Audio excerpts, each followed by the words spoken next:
பாதாள சாக்கடை கணக்குகளை கணக்குகள் சரியில்லை சரியில்லை சரி செய் சரி செய் பாதாள சாக்கடை இணைப்புகளை பாதாள சாக்கடை இணைப்புகளை உடனடியாக நிறுத்திடுக. நியாயம் தானா நியாயம் தானா நியாயம் தானா நியாயம் தானா இது நியாயம் தானா? சேவை கட்டணம் வசூலிப்பது நியாயம் தானா நியாயம் தானா?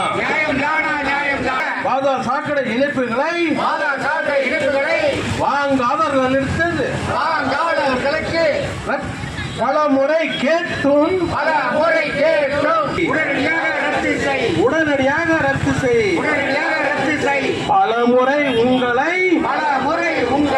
பல முறை உங்களை கண்டித்து மனு கொடுத்தோம். நடவடிக்கை இல்லை நடவடிக்கை எடு உடனடியாக நடவடிக்கை எடு.